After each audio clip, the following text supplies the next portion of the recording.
I was to ask you, would you like to make a lifestyle change that could help you keep disease at bay, help you feel and look much younger, and generally improve the quality of your life? I bet your answer is going to be a resounding yes. But then, if I follow that up by saying, hey, you may have to step out of your comfort zone, I think you may pause to think twice. We're all human after all. And as much as exercise is the physical science of understanding the technology within our bodies, it simply cannot be understood without looking at the psychological aspect of it.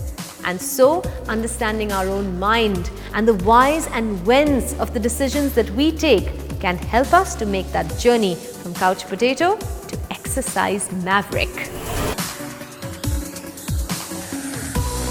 The concept of behavior change has seen a lot of research in the past few years, and the trans-theoretical model of behavior change lists 5 stages that we are most likely to encounter on this journey from couch potato to exercise maverick. If you are someone who is absolutely sure that fitness does not and never will fit into your cozy, comfortable life, you are what we call a pre-contemplative couch potato, and you are at the very bottom of the behavior change pyramid. At this stage, exercise just doesn't seem relevant to your life, and there is simply no intent to change. Perhaps you are pessimistic about your own ability to exercise, or suspicious about its effectiveness. Either way, you religiously skip over the health section of the day's papers. To get out of this stage, a shake-up is necessary. The most common is that visit to the doctor's office that has revealed some alarming facts about your health. Suddenly, you are no longer blind to the information that was always available all around you. And with that realization, you are now in stage 2, in contemplation.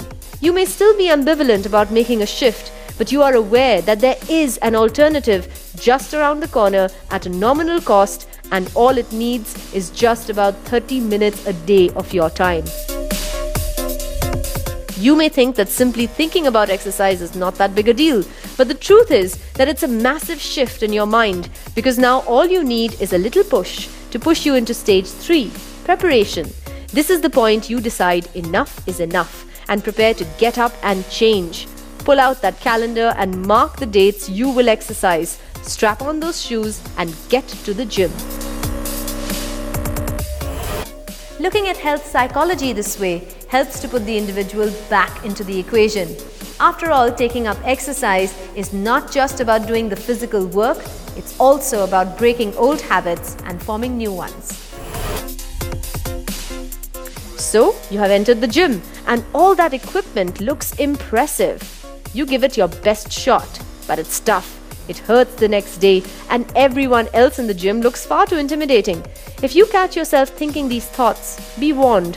Don't regress down the pyramid now. Remember, you are in command, so don't lose sight of your goal. Find a regime you really like, become a regular, and once you've found your groove, congratulations, you are now in stage 4, the action phase.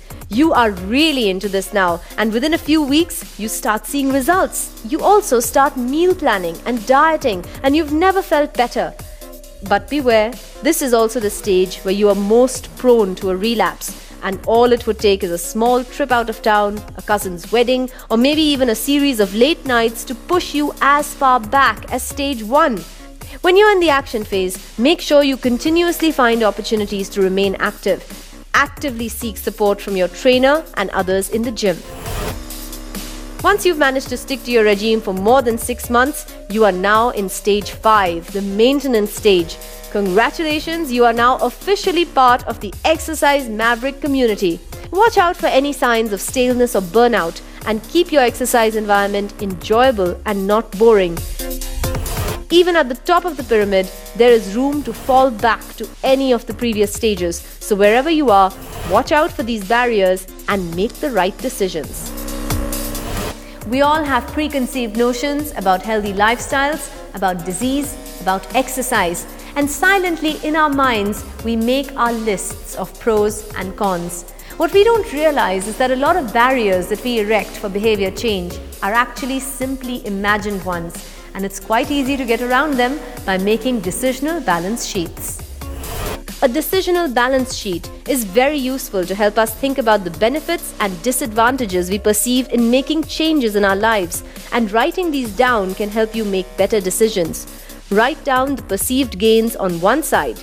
These can include feeling fitter, losing weight, more energy, better sleep, and then write down the strategies you feel can help you achieve this, like enrolling in a running club, waking up an hour earlier, eating healthy dinners. On the other side of the page, write down the perceived losses.